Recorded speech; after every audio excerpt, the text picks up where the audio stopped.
Pohon kelapa tumbuh berjajar,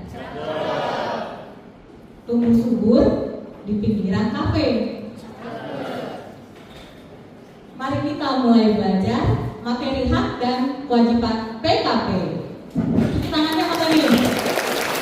Jangan tekan-tekan kalau nanti ya, supaya materinya masuk. Soalnya kita materi hari ini pasti sangat bermanfaat untuk Bapak dan Ibu semua karena menyangkut untuk pelaksanaan hak dan kewajiban Bapak dan Ibu sebagai PKP baru. Baiklah, tanpa perlu berlama-lama lagi, saya panggilkan rekan saya yang akan membawakan materi ini, yaitu Bapak Sukirno Susilo dan Bapak Riki Adi Putra. Pada Pak Sukirno, persilakan. Kita beri aplaus dulu.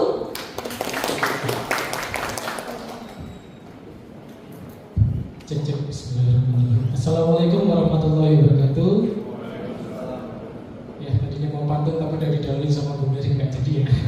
Belum siap sih pantunnya.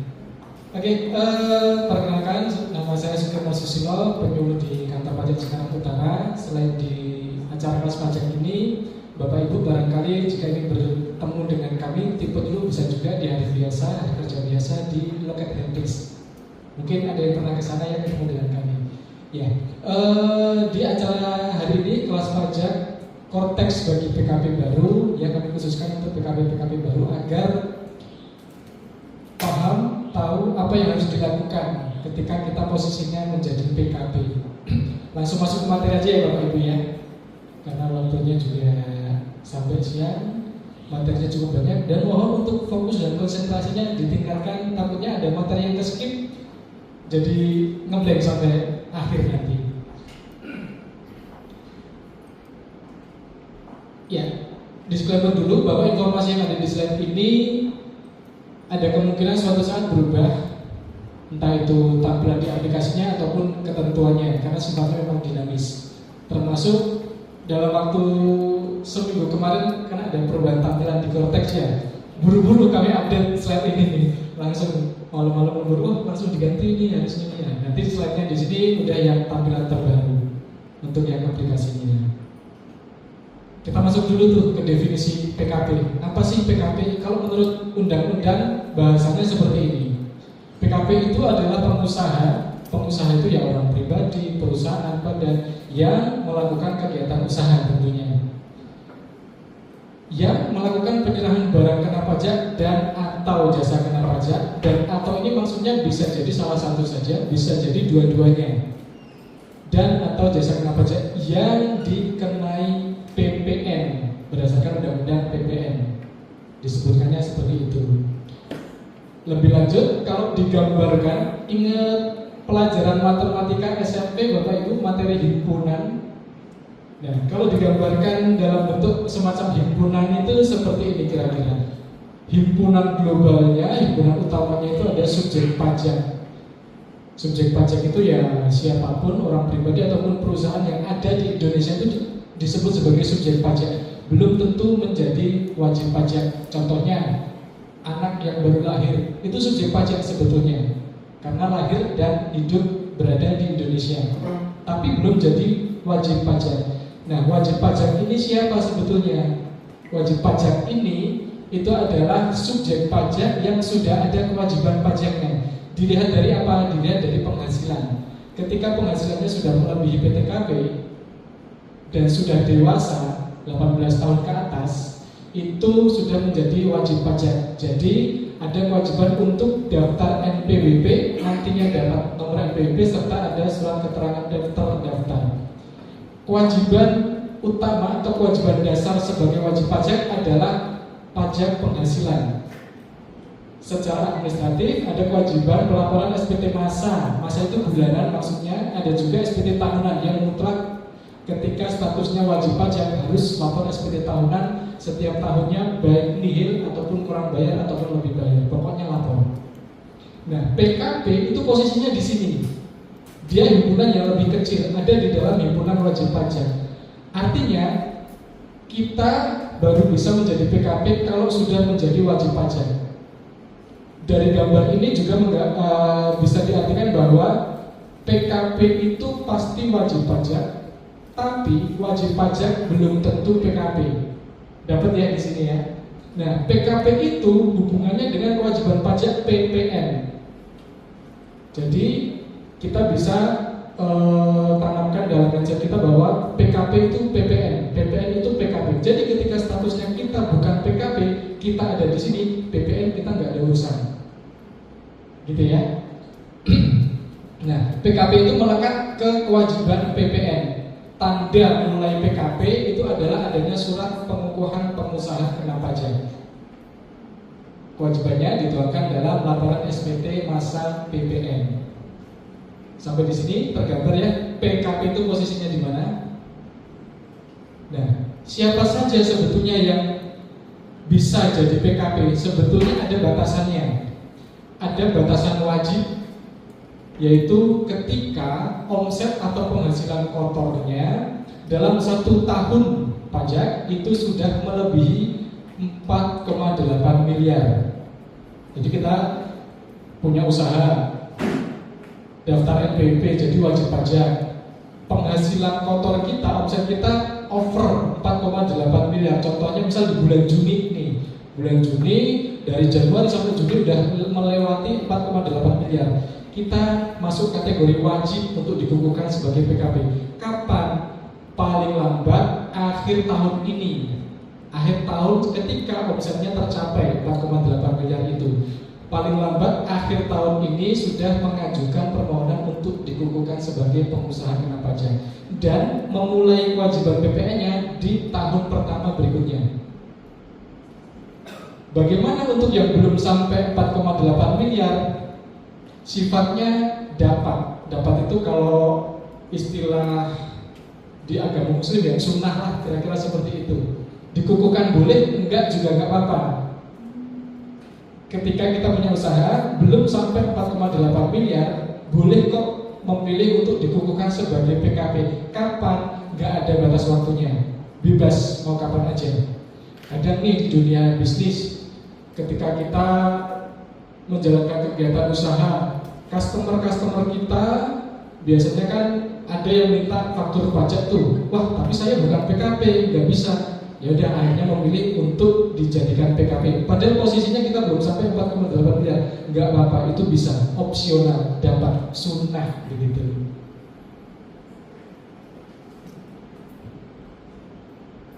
Nah, ini contoh untuk PKP yang wajib sama yang tidak. PTA katakanlah terdaftar NPWP di Januari 2024, omsetnya sudah melebihi 4,8 miliar di Agustusnya. Nah, dia harus paling lambat menyampaikan PKP di 31 Desember 2024. Maka, tapi dia menyampaikan permohonannya di 14 Oktober. Boleh kok, ini kan paling lambat. Tapi dia menyampaikannya lebih awal, boleh.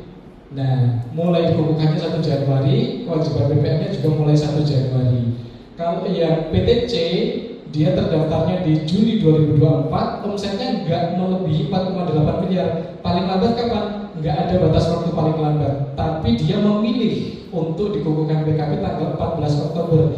Dan di formulir pengukuhannya itu dia mengisi mau dikukuhkan mulai Desember. Jadi PKP-nya nanti tanggal 1 Desember, mulai PPN-nya juga tanggal 1 Desember. Jadi poinnya di sini adalah ada yang wajib, ada yang sunnah. Di sini ada yang sudah wajib semua, memilih semua ya, sunnah semua ya. Oke, nggak apa-apa. Nah, jadi meskipun sunnah, kan kita sudah memilih ya, memilih untuk dikukuhkan sebagai PKP. Artinya ada efek atau konsekuensi ya istilahnya ya, yaitu ada nih timbul kewajiban PPN-nya itu. Kewajiban PPN-nya itu apa saja sebetulnya? Intinya sih ada 3. PSL, pungut, setor, lapor. Memungut PPN atas barang atau jasa yang kita serahkan ke pihak lain, medianya menggunakan faktur pajak. Setor, yaitu menyetorkan PPN yang tadi kita pungut itu dari customer kita. Setelah disetor, kita laporkan melalui media SPT masa PPN. Pungut, setor, lapor. Itu ya, PSN, pungut, setor, lapor, urutannya begitu. Nah, Apa yang kita pungut? PPN. Kapan atau bagaimana kondisinya PPN itu harus dipungut di bawah ini? PPN terutang. PPN akan menjadi terutang jika kondisinya adalah ada 4 ini. 1, ini kalau dirakit jadi satu kalimat ya. Pengusaha kena pajak melakukan penyerahan barang kena pajak atau jasa kena pajak di dalam daerah pabean. Kita bahas satu-satu. Pengusaha kena pajak itu ciri-cirinya yang tadi. Pertama, punya SPPKP atau tidak, sudah jadi PKP atau enggak. Ketika yang melakukan penyerahan, yang melakukan 3 hal di bawah ini bukan PKP, PPN-nya enggak ada. Ketika kita belum jadi PKP, kita menjual barang, ya kita enggak ada kewajiban PPN. PPN tidak terutang di situ. Makanya ketika kita beli barang nih di minimarket dengan di warung biasa, kita lihat struknya pasti beda. Di minimarket itu ada PPN-nya di bawah itu. Tapi kalau di warung biasa nggak ada PPN-nya. Kenapa? Karena warung biasa itu umumnya bukan PKP. Maka di satu ini menentukan apakah terutang PPN atau tidak. Kita lihat yang jual itu PKP atau bukan. Yang kedua, melakukan penyerahan. Ya kalau PKP-nya diem aja, ya nggak ada PPN-nya kan gitu. Tapi ketika PKP-nya itu ngasih barang, ngasih jasa, baru bisa terutang PPN. Yang ketiga, barang kena pajak atau jasa kena pajak. Setelah ini kita bahas apa itu barang kena pajak atau jasa kena pajak. Yang paling bawah di dalam daerah pabean. Dalam daerah pabean itu maksudnya dalam wilayah Indonesia. Baru akan terutang PPN. Bedanya gini, kalau misalkan PKP melakukan penyerahan barang kena pajak, tapi penyerahannya itu dilakukan di luar negeri. Misal pas lagi di Malaysia atau pas lagi di Singapura, penyerahannya terjadi di sana, yaitu nggak terutang PPN. Tapi kalau penyerahannya terjadi di Cikarang, Jakarta, Aceh, atau Papua, itu terutang PPN. Pokoknya ketika 4 kondisi ini terpenuhi, centang semua, baru terutang PPN. Nah, kita masuk ke barang kena pajak atau jasa kena pajak itu apa? Pada dasarnya semua barang ataupun jasa itu kena pajak. Kena pajak itu maksudnya objek PPN, kecuali yang dikecualikan. Ini ada di Undang-Undang PPN pasal 4A. Jadi kalau barang yang tidak dikenai pajak, dalam hal ini PPN, disebut biasanya non BKP, itu ada makanan minuman yang disajikan di hotel, bla bla bla bla, uang emas batangan dan surat berharga. Itu saja yang dikecualikan dari objek PPN. Artinya selain barang-barang ini itu adalah objek PPN. Contoh, meja, laptop, AC itu barang kena PPN, barang kena pajak. Lalu kalau jasa sama, konsepnya adalah semua jasa itu kena pajak kecuali yang disebutkan di sini.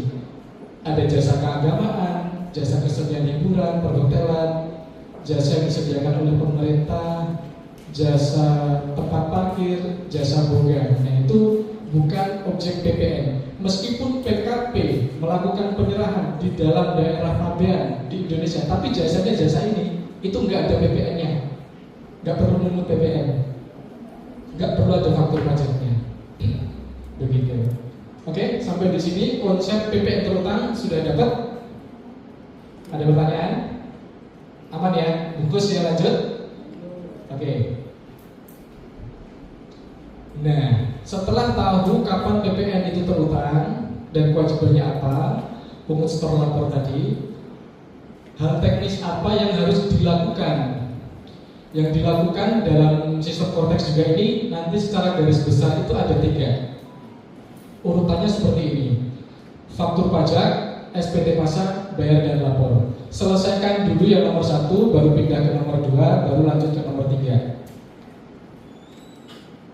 Nomor 1 ini sifatnya kondisional, dilihatnya dalam 1 bulan ya, 1 masa. Contoh, misalkan di Mei kemarin kita belum ada penyerahan apapun, belum ada jualan apapun, belum ada pembelian atau belanja apapun. Faktur pajak pasti belum ada, nggak apa-apa, kondisional. Kalau nggak ada ya udah nggak apa-apa. Lanjut langsung ke nomor 2 di SPT masa PPN-nya. Di SPT masa PPN-nya pun kondisinya juga ada 3 kemungkinan, bisa jadi lebih bayar, bisa jadi nihil, bisa jadi kurang bayar.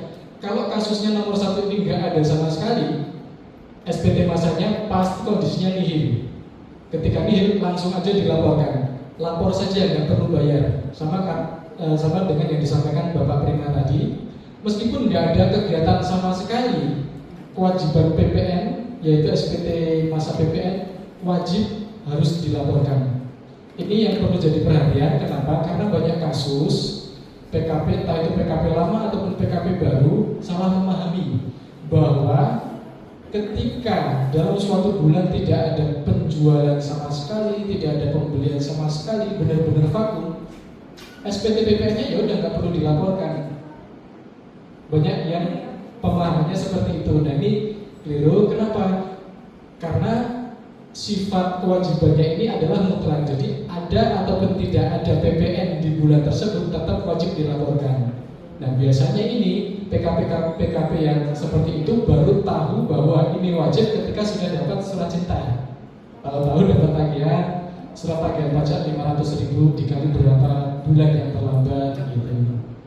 Nah ini perlu diperhatikan Pak ya. Jadi nanti meskipun suatu bulan kosong vakum tetap dilaporkan.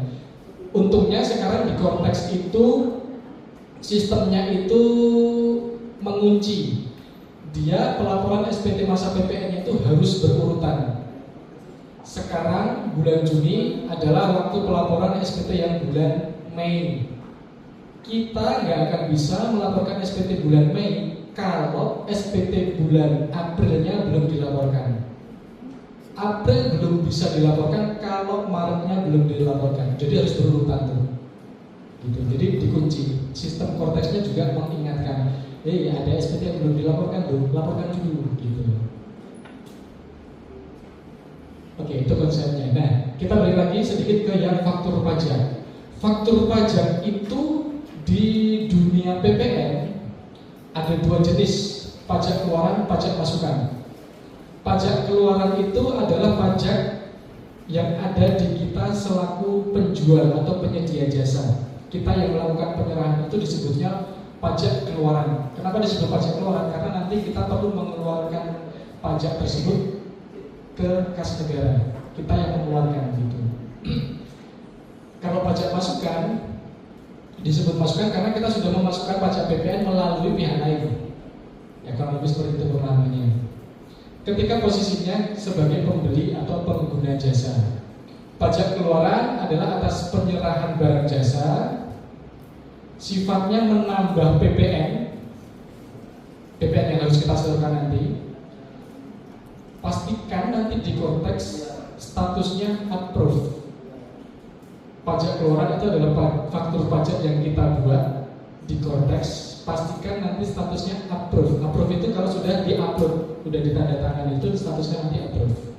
Nah, kalau faktur pajak masukan itu faktur pajak kita sebagai pembeli, kita dapat faktur pajak itu dari lawan transaksi kita, pihak samanya yang sebagai penjual itu, sana menerbitkan faktur, di saat yang sama muncul di faktur pajak masukan kita di Kortex. Itu adalah faktur pajak atas perolehan barang atau jasa kita. Sifatnya mengurangi PPN terutama. Pastikan nanti di Kortexnya statusnya credited atau uncredited, bukan approved. Beda ya. Jadi kalau pajak masukan itu pastikan statusnya credited atau uncredited. Karena ketika pihak lawan transaksi menerbitkan faktur keluarannya mereka, di kita menjadi faktur pajak masukan yang statusnya approved juga. Nah itu nggak akan berpengaruh apapun sebelum kita pilih credited ataupun uncredited. Bedanya credited dan uncredited adalah credited itu faktur pajak masukan akan masuk ke SPT dan menjadi pengurang PPN. Kalau uncredited, faktur pajak masukan akan masuk ke SPT tapi tidak menjadi pengurang. Persamaannya adalah sama-sama masuk ke SPT. Perbedaannya adalah yang credited mengurangi, yang uncredited tidak mengurangi. Beda lagi dengan approve. Kalau approve benar-benar nggak masuk ke SPT. Itu khusus untuk pajak masukan. Kalau udah selesai semua dalam 1 bulan, Mei, katakanlah faktur pajak keluaran kita sudah pastikan approve semua, faktur pajak masukan sudah kita pastikan credited semua, barulah kita bergeser ke SPT. Jangan sampai ada yang ketinggalan di sini ya. Nah di SPT ini alurnya adalah kita buat konsep dulu. Jangan lupa posting SPT. Fungsi posting SPT ini untuk memasukkan data ini tadi. Karena kalau nggak diposting, data yang ini nggak akan masuk ke SPT. Posting, lalu cek isian data SPT-nya, ada induk SPT, lampiran A1, A2, dan seterusnya. Ingat, kalau nggak ada apapun tetap wajib lapor. Buat konsep, posting, langsung klik bayar lapor di bawah. Kalau sudah selesai, dicek datanya, baru nanti akan ketahuan apakah SPT-nya lebih bayar, nihil, atau kurang bayar. Kalau SPT-nya nihil, langsung klik bayar lapor, SPT-nya nanti terlaporkan. Kalau SPT-nya kurang bayar, nanti akan ada dua pilihan. Apakah kurang bayarnya mau dibayar pakai saldo deposit jika ada dan mencukupi, atau mau dibayar menggunakan kode billing baru. Kalau memilih kode billing baru, nanti silakan dibayar kode billingnya, baru SPT-nya terlapor. Jika SPT-nya lebih bayar itu kondisinya ketika pajak keluaran lebih kecil daripada pajak masukan. Pajak keluarannya itu 100, pajak masukannya 150. Jatuhnya lebih bayar berapa? Iya, ada yang tahu? 50. Pajak keluarannya 100, pajak masukannya 150, maka akan lebih bayar 50. Dikasih pilihan kompensasi atau restitusi. Kalau kompensasi artinya membawa nilai lebih bayar tersebut ke bulan berikutnya, nanti jadi pengurang di SPT bulan berikutnya. Itu kalau kompensasi. Defaultnya adalah kompensasi, tapi boleh juga memilih restitusi. Nah, restitusi ini ada perlakuan khusus, yaitu hanya bisa dilakukan di akhir tahun, di bulan Desember saja defaultnya. Atau bisa juga sebenarnya di setiap masa, asal ada kondisi tertentu. Misal ada kegiatan ekspor, ada kegiatan penjualan ke pemungut PPN, contohnya instansi pemerintah, atau ada penyerahan atau penjualan yang faktur pajaknya kodenya 07. Ketika di suatu bulan ada transaksi-transaksi itu, kebetulan SPT-nya lebih bayar, bisa saja mengajukan restitusi di bulan tersebut. Contohnya itu terjadi di bulan Juni misalnya. Barulah nanti diajukan restitusi, dan ada pilihan lagi. Restitusinya mau diajukan dengan prosedur pendahuluan atau pemeriksaan. Defaultnya adalah pemeriksaan. Pemeriksaan itu jangka waktunya kurang lebih 12 bulan. Tapi kalau memenuhi kondisi-kondisi tertentu, boleh juga pendahuluan, jangka waktunya 1 bulan.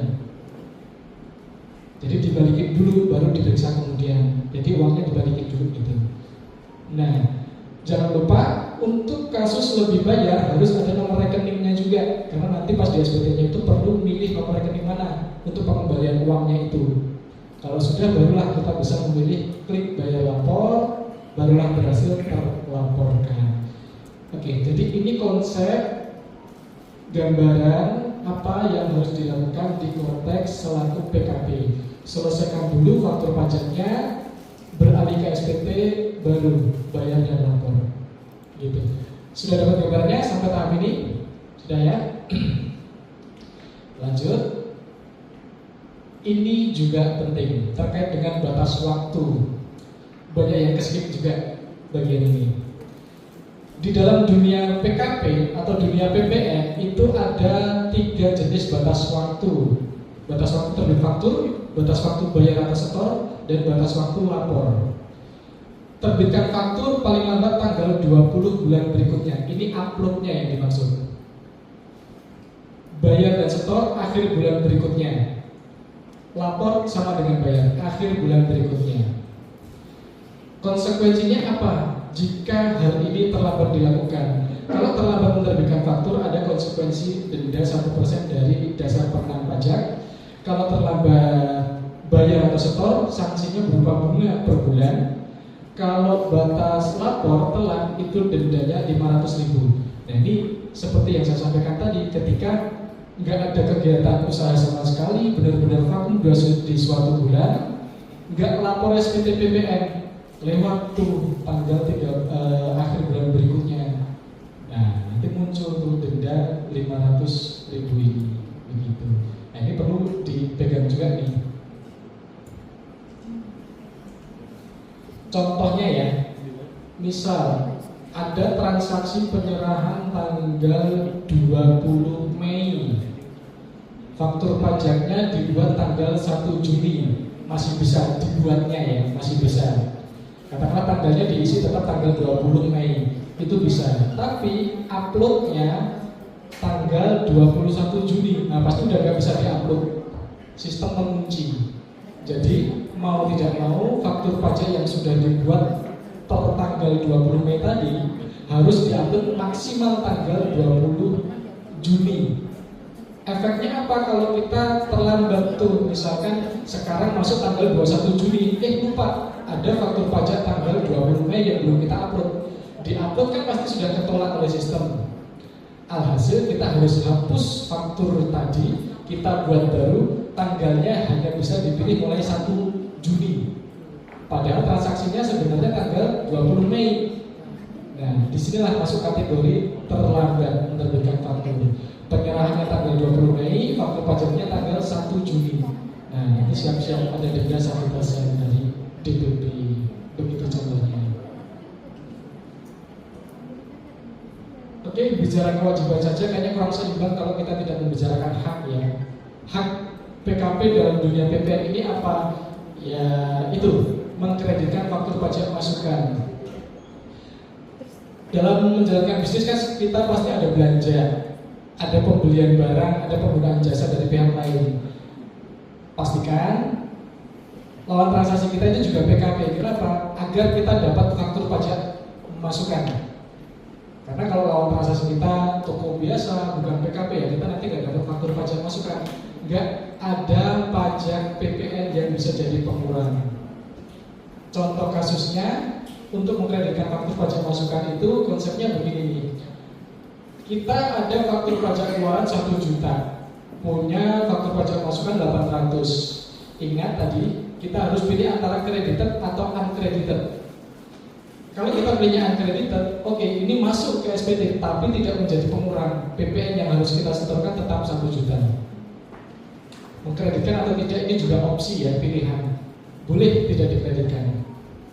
Nah, untuk kasus kedua, keluarannya 1 juta, masukannya 800, tapi kita pilih kreditkan, maka yang disetorkan nanti cukup 200. 800-nya jadi pengurang.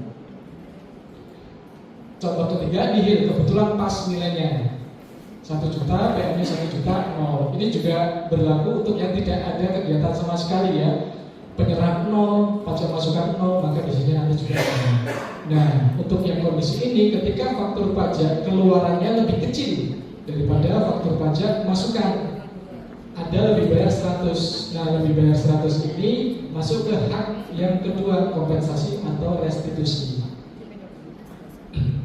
Nah, konsep restitusi ini contohnya seperti ini.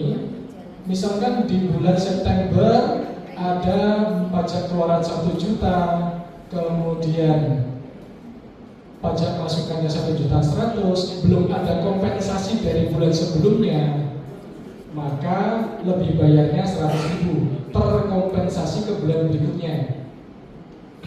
Nah, di Oktober PK-nya 1 juta, PM-nya 900, ada kompensasi dari bulan sebelumnya, jadi pas 0.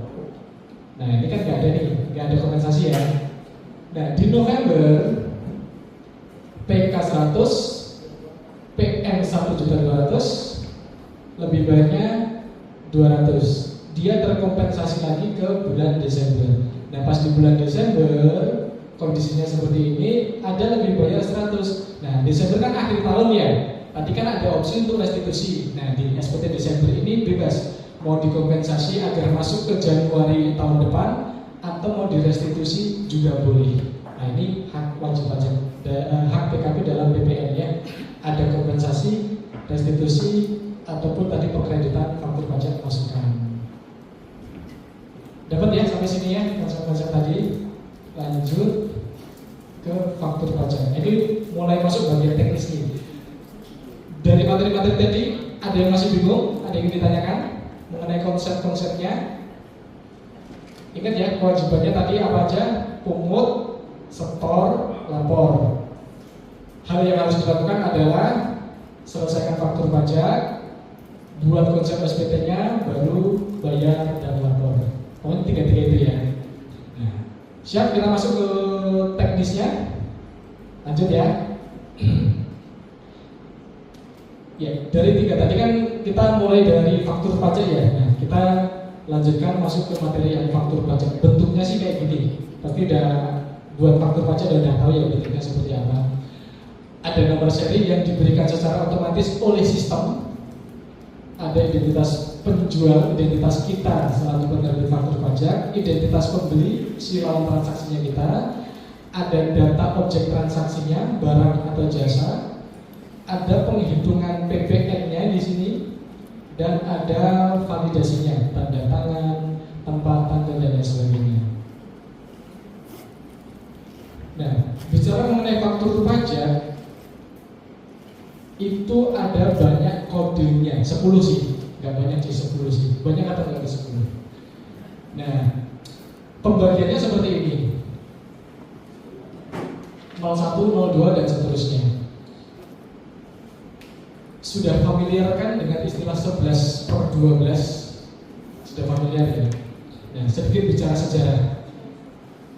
Tarif PPN itu berubah menjadi 12% di tahun 2025. Tahun 2024 sampai 2022 bulan April itu 11%.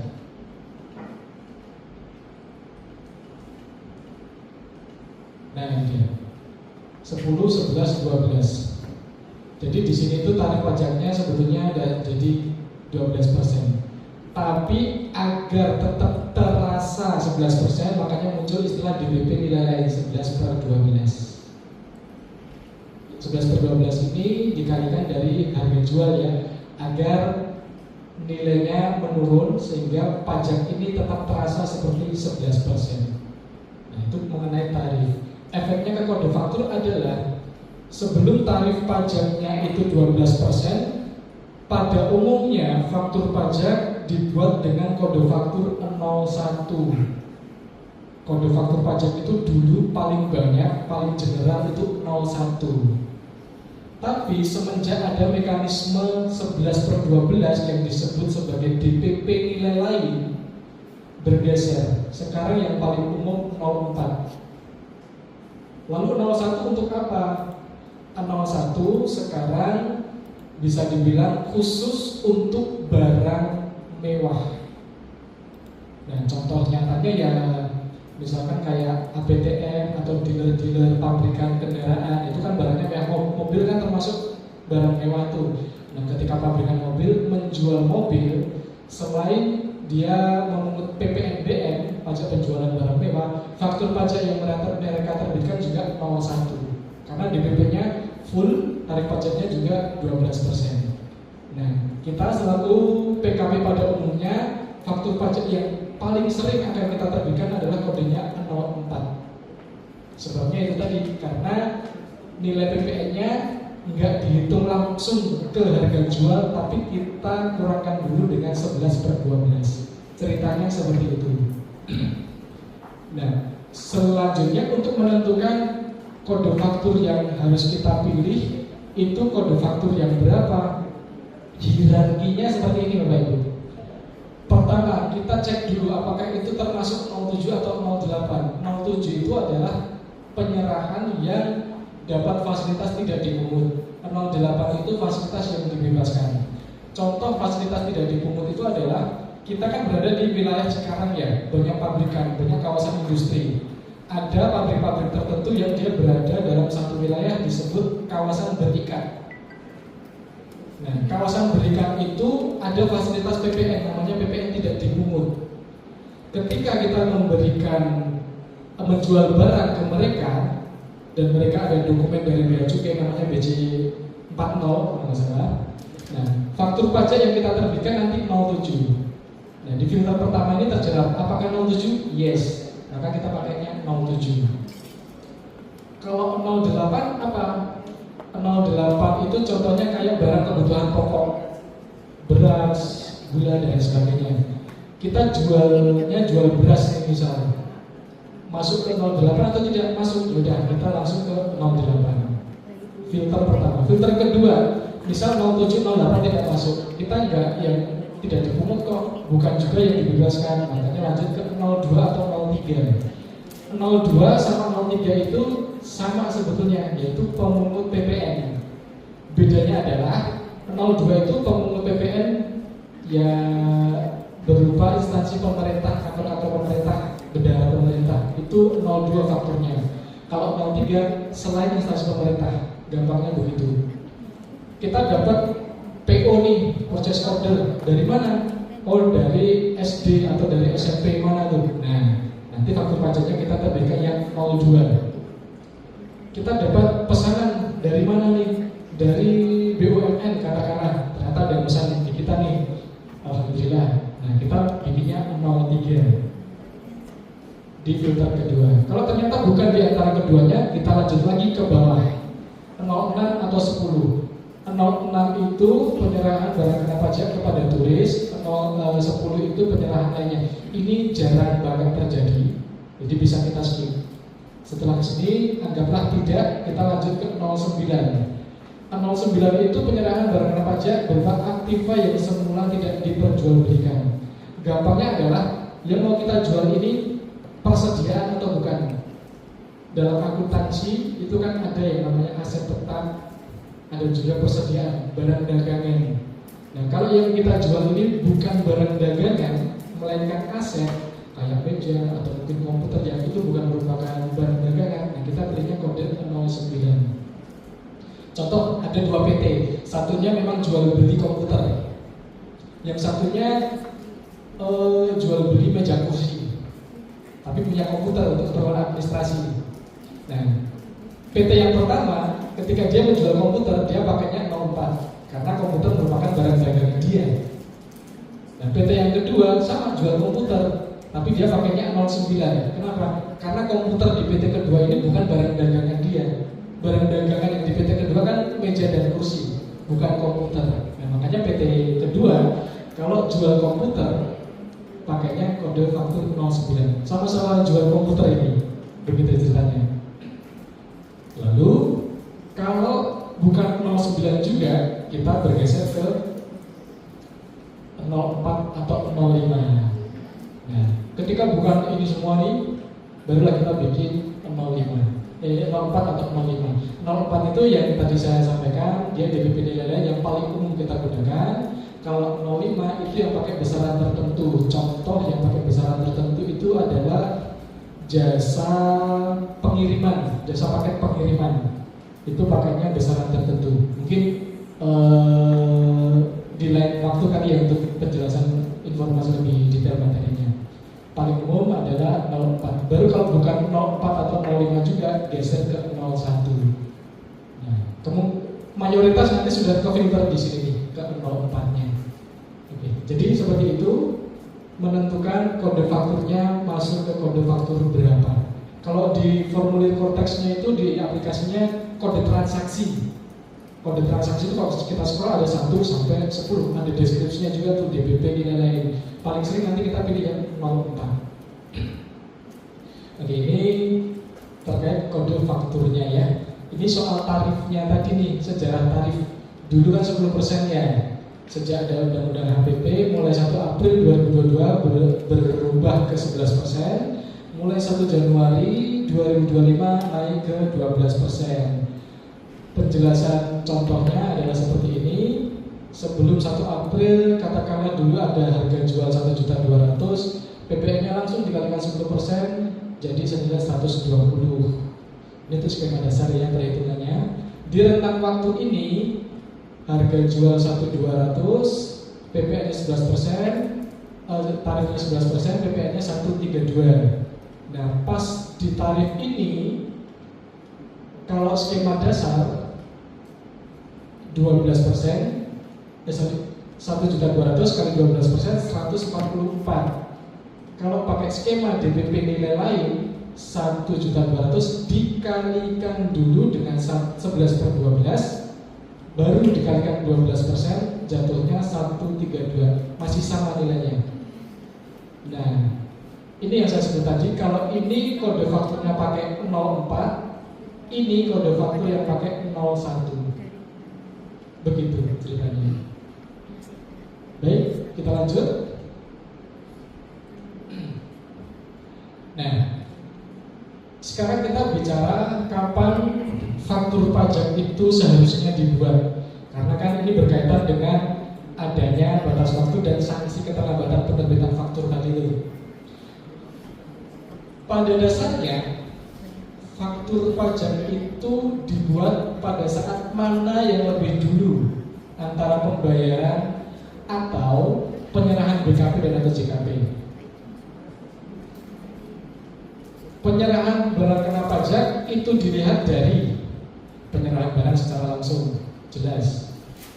Penyerahan barang kepada juru kirim atau angkut masih kelihatan. Atau pakai yang ketiga, ketika transaksi tersebut diakui sebagai piutang atau penghasilan berdasarkan invoice. Kita terbitin invoice untuk menagihkan kepada customer kita. Di invoice ada tanggalnya. Faktur pajak dibuat berdasarkan itu, boleh, asal diterapkan secara konsisten. Maka invoice terus begitu. Kalau jasa kapan?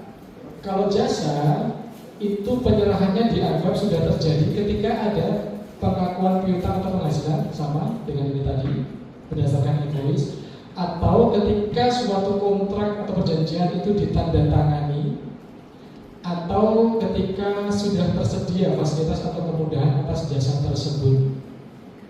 Ini titik ketika jasa dianggap sudah diserahkan. Kalau pembayaran ini dilihat dari jelas saja pembayarannya kapan, kalau full payment atau bisa juga secara termin. Nah, ketika sudah ada pembayaran lebih dahulu tapi barang atau jasa belum diserahkan, faktur pajak harus dibuat pada saat pembayaran ini. Misalkan DP dulu nih, barangnya nanti bulan depan, tapi sekarang DP dulu. DP-nya full atau enggak? Kalau DP-nya full, ya udah pas DP itu buatkan faktur, satu faktur tunggal atas satu transaksi. Atau kalau misalkan DP-nya enggak full 50%, baru nanti pelunasan saat penyerahan barang, fakturnya nanti jadi 2 kali. Namanya faktur pajak uang muka pelunasan. Jadi pas termin pertama bikin faktur pajak, ada centangannya uang muka, pas pelunasan ada centangannya pelunasan. Kalau misalkan terminnya lebih dari 1 kali, bagaimana? Misalkan 4 kali nih, termin 1, termin 2, termin 3, pelunasan. Nah, pas faktur 1, 2, 3 itu pas kita buat faktur centangnya uang muka semua. Baru yang terakhir itu pelunasan. Selalu seperti itu. Bahkan misalkan 100 kali termin ada nggak sih? 1 sampai 99 itu uang muka, yang ke 100 itu pelunasan. Skemanya seperti itu. Nah, ini contoh waktu penerapan terkait dengan batas waktu uploadnya. Transaksi pertama, pembayaran dilakukan tanggal 10 Juni. Penyerahannya tanggal 5 Juni. Mana yang lebih dulu?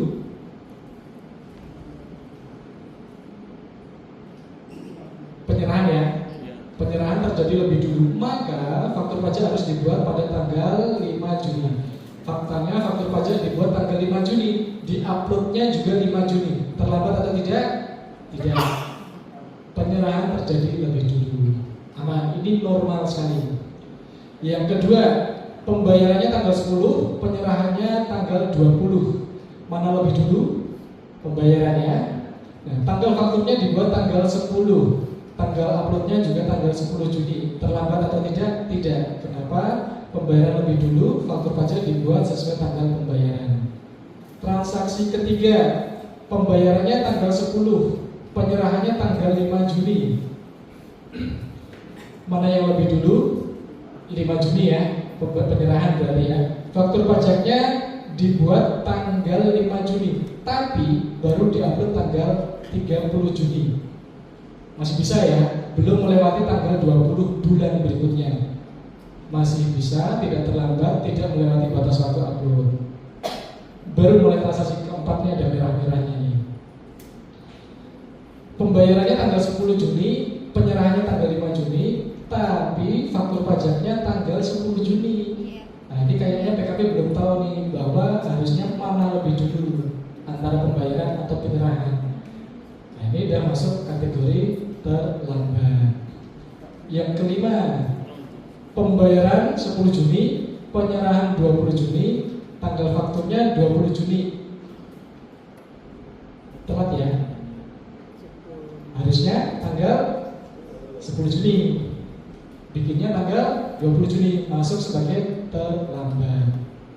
Yang terakhir, faktur pembayaran tanggal 10, penyerahannya tanggal 20, harusnya dibuat tanggal 10. Benar, faktur pajaknya diisi tanggal 10, tapi pas mau ngupload udah masuk tanggal 21 Juli.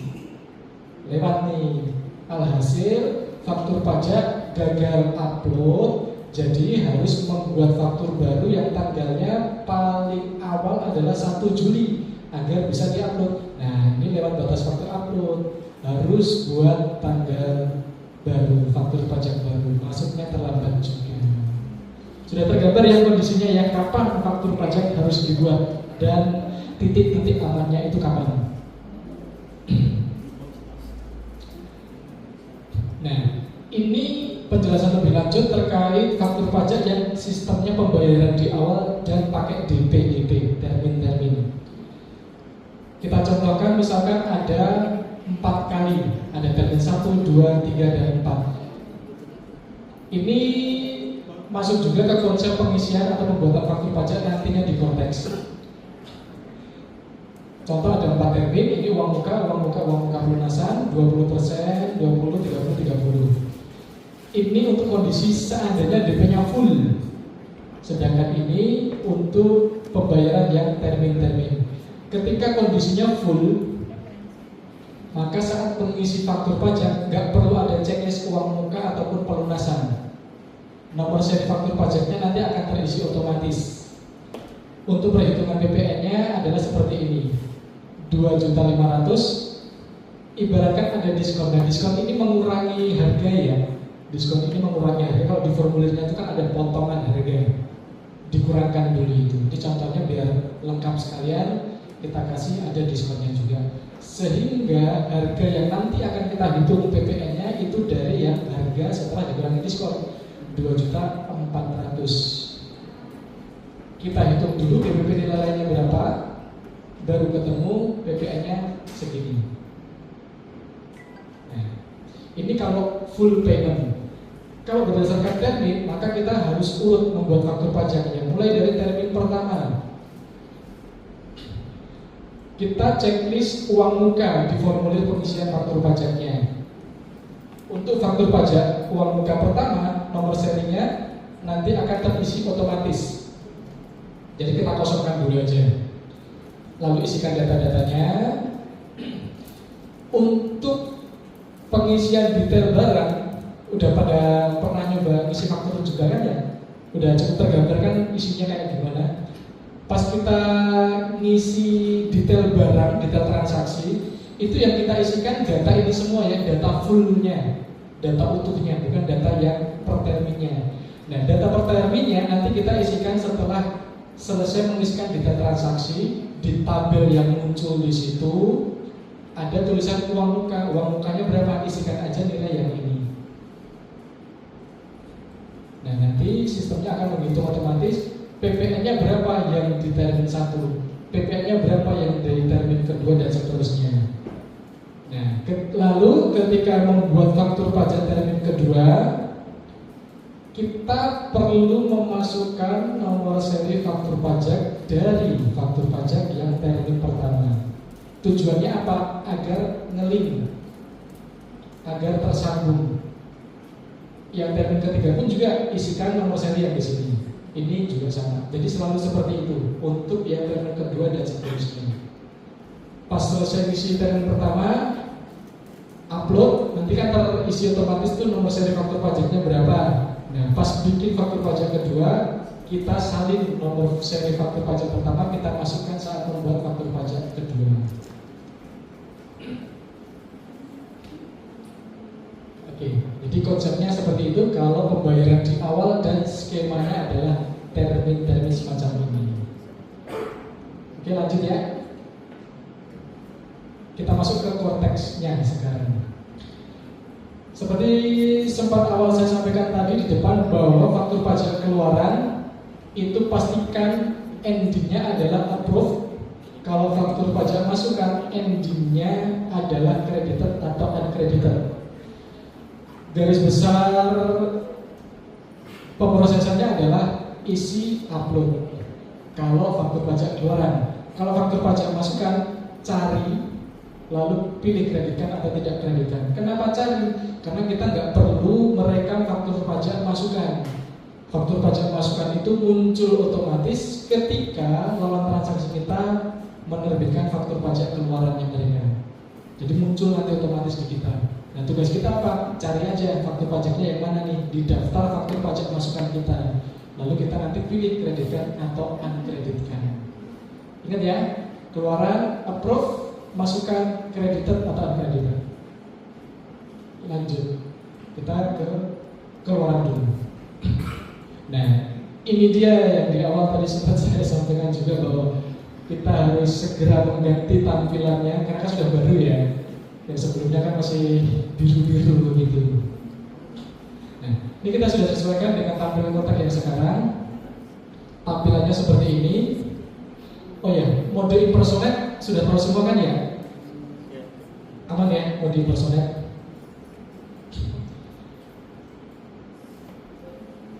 Di Cortex, kalau kita adalah PKP, kepentingan kita itu ada di menu e-faktur, SPT, dan pembayaran. Paling sering di e-faktur sama pembayaran. E-faktur dan SPT paling sering kita gunakan. Tahap pertama kita merekam faktur pajak. Kita pilih faktur pajak. Tampilannya seperti ini. Ini ada faktur pajak keluaran, faktur pajak yang kita terbitkan, ada faktur pajak masukan, faktur pajak yang kita dapat dari lawan transaksi kita.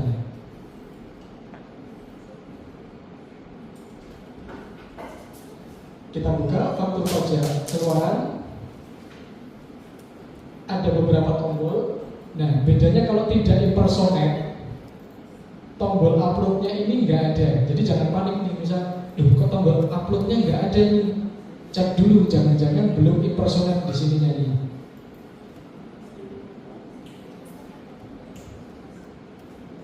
Ada tombol apa sih? Buat ya, buat faktur, import data, monitoring dan lain sebagainya.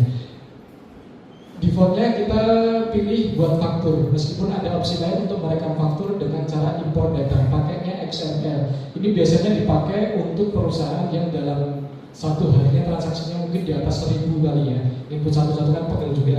Jadi inputnya di Excel dulu, alihkan ke format XML, nanti diimpor melalui cara ini. Nah, ini kita sampaikan yang cara standarnya dulu, melalui buat.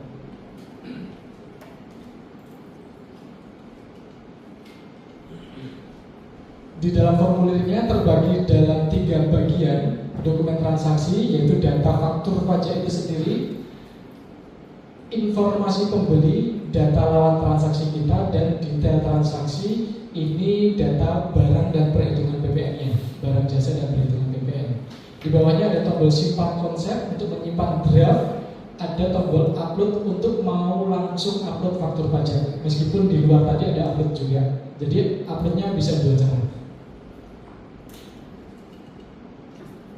Nah, di bagian pertama, dokumen transaksi, yaitu dokumen data faktur pajak ini, inilah tempat kita menceklis uang muka atau pelunasan.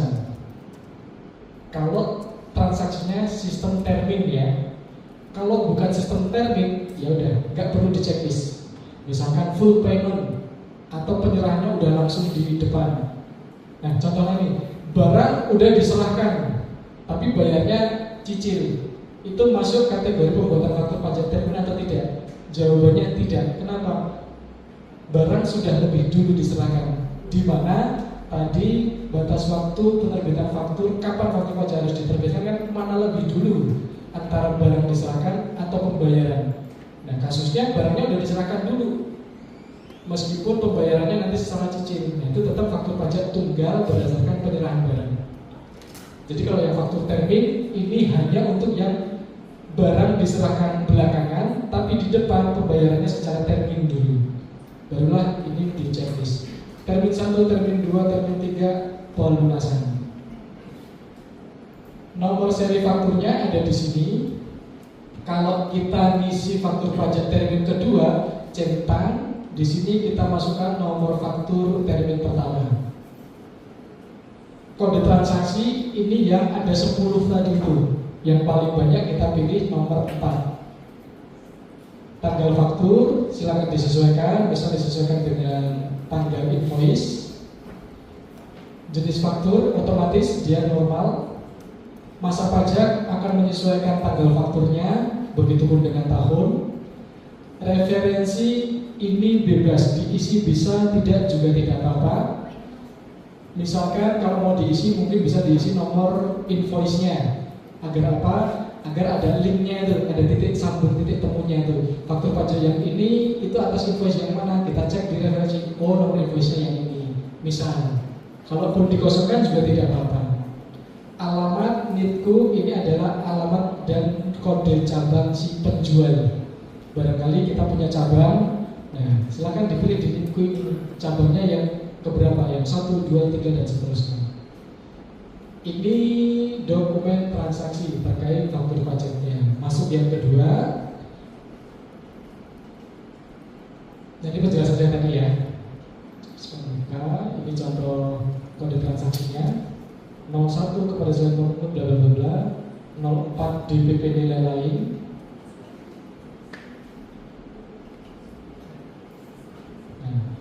Bagian kedua adalah identitas atau informasi pembeli. Sebetulnya di sini pengisiannya sangat sederhana, yaitu kita cukup masukkan nomor NPWP 16 digit si customernya kita. Nanti dia akan memunculkan datanya secara otomatis. Tuh seperti ini. Masukkan saja di sini, nanti bawah-bawahnya ini akan terisi otomatis. Lanjut ke detail transaksi. Di sini tempat kita untuk mengisikan detail transaksi kita berupa barang atau jasa yang kita serahkan. Ada banyak isiannya, mulai dari jenisnya barang atau jasa. Ini satu-satu ya. Misalkan di invoice kita ada 10 barang ya, kita inputkan barang pertama dulu, selesai kita masukkan barang yang kedua dan seterusnya. Pilih dulu jenis barang atau jasa, pilih kode barangnya, misalkan 000 masih bisa. Nama barangnya apa, bisa disesuaikan atau disamakan dengan invoice. Satuannya apa, harga satuannya berapa, kuantitasnya berapa, total harga dan potongan harga. Misal ada contoh tadi diskon, lalu di sini akan terisi harganya berapa. Nah, kalau faktur pajak kita tadi kodenya bukan 01, melainkan misalkan 04 yang paling umum, checklist dulu nih DPP nilai lain agar bagian ini bisa kita ubah. Defaultnya tadi adalah sama dengan ini 500. Kita checklist lalu kita ubah, tapi tidak sembarangan mengubah ya. Kita ubahnya dengan nilai yang setara dengan 11/12 dari ini. Nah, biasanya sih saya membantu mengarahkan kalau barangnya banyak, buat aja di Excel dulu. Harga barang normalnya berapa, sebelahnya kalikan 11/12, ketemu angka berapa, tinggal di copy paste ke sini. Mau dihitung manual pakai kalkulator atau pakai kertas juga boleh. Yang penting di sini setara 11/12. Lalu bagian bawahnya muncul otomatis nilai PPN-nya juga 12% dari nilai ini. Sama dengan contoh perhitungan yang di atas tadi. Setelah selesai, klik simpan. Barang pertama selesai di input. Lanjutkan ke barang kedua dan seterusnya. Nanti jatuhnya akan seperti ini. Ada barang 1, 2 dan seterusnya. Nilai rekapnya ada di bawah. Selesai, penunjukan fakturnya seperti itu, cara standarnya. Bisa simpan konsep dulu, bisa juga kalau datanya udah yakin benar semua isiannya langsung upload, boleh. Nah, pas di upload kita akan diminta memasukkan kode penandatangan. Ini yang dimaksud adalah pas-pasen, kode otorisasi punyanya si pengurus atau PIC yang sedang mengimpersonate. Nah, misalkan ada 2 PIC nih yang bisa menandatangani faktur. Nah, sekarang ini loginnya pakai PIC-nya yang mana? Nah, berarti pakai passphrase-nya yang bersangkutan. Nah, selain dari ini tadi, upload di sini bisa juga setelah simpan konsep dulu, nanti uploadnya pakai checklist tombol yang ini. Klik. Gitu. Sama, nanti akan muncul itu juga. Masukkan pas-pasan, klik konfirmasi tanda tangan, barulah nanti terupload. Nah, tanda kalau udah terupload, paling awal kita bisa lihat bandingkan di sini cuma ada gambar pensil sama PDF. Setelah diupload muncul logo yang warna kuning tengah ini. Logo kuning ini logo untuk membatalkan faktur yang sudah terupload. Membatalkan faktur yang sudah terupload. Jadi kalau fakturnya belum diupload, tombol kuning ini belum muncul. Nah, sekilas untuk mengecek apakah faktur pajaknya sudah terupload dan statusnya approve atau enggak, lihat ini. Ada nggak tombol kuningnya? Nah, kalau tombol kuningnya ada, kita geser ke sini, mana tuh, ke kanan ya. Di kolom status pasti sudah approve. Nah, artinya faktur pajak ini sudah selesai. Pasti nanti akan masuk ke SPT ketika SPT-nya kita posting.